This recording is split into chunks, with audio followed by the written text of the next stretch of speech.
Hello MTS aspirants, मेरा नाम है साहिल और मेरा सिलेक्शन एसएससी एमटीएस 2024 में हुआ है और मुझे अलॉट किया गया income tax department Pune division.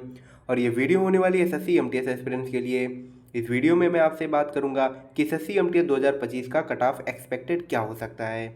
तो ये वीडियो इंपॉर्टेंट होने वाली है, इसलिए बिना किसी देरी के हम वीडियो को शुरू करते हैं। तो एसएससी एमटीएस 2025 का एक्सपेक्टेड कट ऑफ जानने से पहले हम जान लेते हैं कि एसएससी एमटीएस 2024 में किन किन स्टेट्स में मतलब कौन सी कट ऑफ सबसे मिनिमम थी। तो सबसे पहले हम एमटीएस से शुरू करते हैं। तो एमटीएस में जो सबसे लोएस्ट कट ऑफ गई थी वो यूआर कैटेगरी की थी 120.78।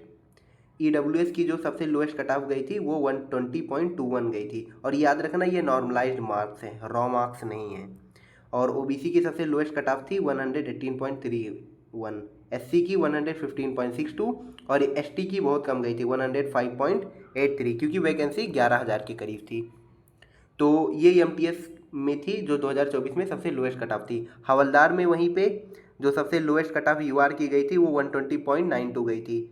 ईडब्ल्यूएस की 120.50, ओबीसी की 119.45 एंड एससी की 114.87 और एसटी की फिर से सबसे कम 105.76 कट ऑफ गई थी।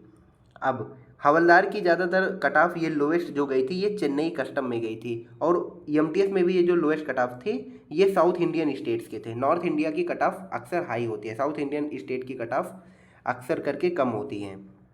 तो ये तो बात रही 2024 की, जहाँ पे वैकेंसी 11,000 थी, इसलिए कट ऑफ थोड़ा कम था। इस बार वैकेंसी इसकी आधी है, यानी करीब 5,000 है, तो इस बार कट ऑफ थोड़ा सा हाई होगा।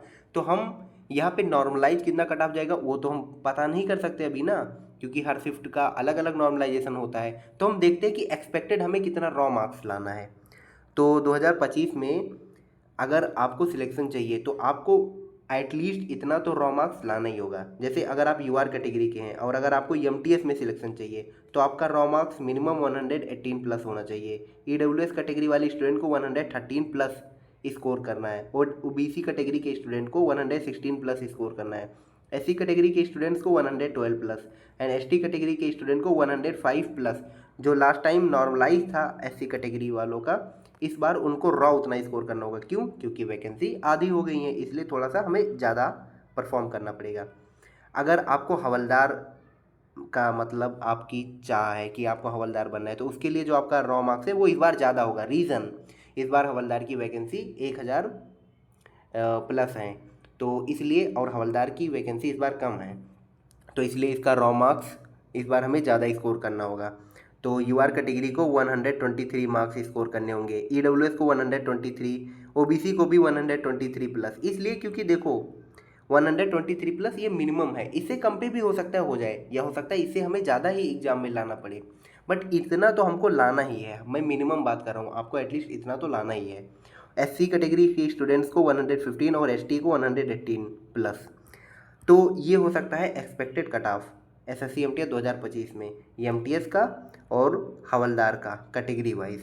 तो ये आप देख सकते हैं एक बार अच्छे से फिर से, और इसकी पीडीएफ मैं टेलीग्राम पे भी अपलोड कर दूंगा। तो ऐसा अपने इसका प्रिंट आउट निकाल के या कहीं लिख लो और अपने ऐसे स्टडी टेबल के सामने चिपका लो कि मुझे इतना स्कोर करना ही करना है। इससे ज़्यादा कर दूँ बहुत अच्छी बात, लेकिन इससे कम नहीं करना है। कम है तो मैं इम्प्रूव करके इतना लाऊंगा और इससे ज़्यादा लाने की कोशिश करूँगा, इससे कम तो मैं किसी हाल में नहीं लाऊंगा।